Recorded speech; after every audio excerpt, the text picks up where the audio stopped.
Assalamualaikum warahmatullahi wabarakatuh. Salam sejahtera bagi kita semua. Apa kabar sahabat pelajar semuanya? Saya harap kalian dalam keadaan sehat dan selalu dalam keadaan baik.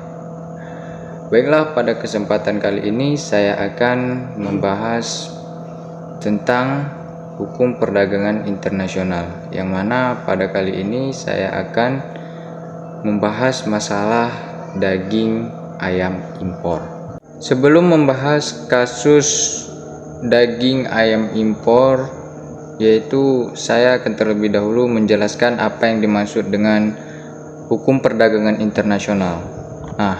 Jadi hukum perdagangan internasional adalah sekumpulan aturan yang mengatur hubungan-hubungan komersial yang sifatnya perdata. Aturan-aturan hukum tersebut mengatur transaksi-transaksi yang berbeda negara. Selanjutnya, aturan hukum dalam perdagangan internasional termuat dalam Persetujuan Umum mengenai Tarif dan Perdagangan GAAT.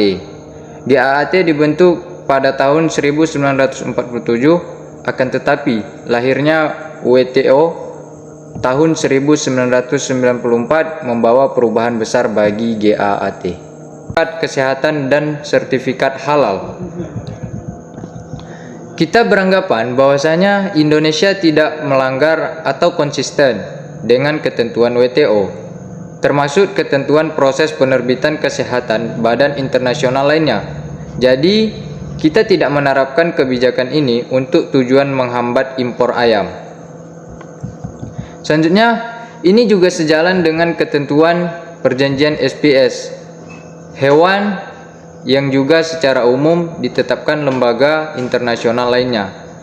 SPS adalah bagian dari kesepakatan dagang internasional WTO yang berkaitan dengan kesehatan. Yang kedua, terkait dengan tuduhan penggunaan pembatasan produk impor. Jatmiko mengatakan bahwasanya pihaknya tidak menerapkan kebijakan pembatasan produk impor dalam konteks yang digugat oleh Brazil. Kita yakin Permendak itu tidak bertentangan atau bertujuan membatasi produk impor, karena sebagaimana diketahui, kalau memang menerapkan kebijakan ini berdasarkan asesmen produk yang sesuai dengan persyaratan yang diterapkan. Nah, dari panel sengketa yang diperkarakan oleh Brazil di WTO ini menyatakan ada 4 kebijakan Indonesia yang dianggap melanggar aturan WTO, yaitu positive list, fixed list and term, intended use, dan unduh delay. Proses kasus ini memang sudah berlarut-larut. Jatmiko menjelaskan sengketa ini terjadi sejak akhir tahun 2014 hingga pada saat ini. Proses itu masuk pada tahap panel kepatuhan pada 2016 sampai 2018. Jatmiko menjelaskan bahwasanya dalam penyelesaian sengketa ini, pemerintah Indonesia sudah sangat fleksibel untuk membuka konsultasi dengan pihak Brazil, mencari solusi kasus sengketa supaya tidak berlarut-larut. Beberapa hal juga sudah ditempuh Indonesia dalam mencari solusi, meskipun ada satu langkah hukum bisa ditempuh seluruh pihak untuk solusi akhir, yaitu tahapan banding.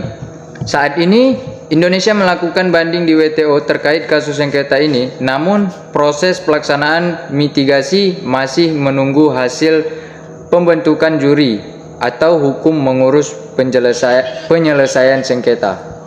Selanjutnya, akibat sengketa antara Indonesia dan Brazil ini, Indonesia harus mengubah ketentuan impornya. Pemerintah pun mengakomodasi dengan mengubah 2 aturan, yakni Peraturan Menteri Perdagangan Nomor 65 Tahun 2018 tentang ketentuan ekspor dan impor hewan dan produk hewan, serta Peraturan Menteri Pertanian Nomor 23 Tahun 2018 tentang pemasukan karkas, daging, jeroan, dan olahannya ke dalam wilayah NKRI. Atas keputusan Indonesia ini, namun Brazil tetap tidak puas dengan perlakuan Indonesia. Brazil mengatakan Indonesia masih saja menghalang-halangi ekspor daging ayamnya ke Indonesia dengan menunda sertifikat kebersihan dan produk halal. Nah, mungkin sekian dari saya. Hanya ini yang dapat saya sampaikan mengenai hukum perdagangan internasional. Mari sama-sama kita pelajari apa-apa saja yang sudah saya jelaskan tadi. Jikalau ada kekurangan dan banyak kesalahan, saya mohon maaf. Sekian dari saya. Wassalam.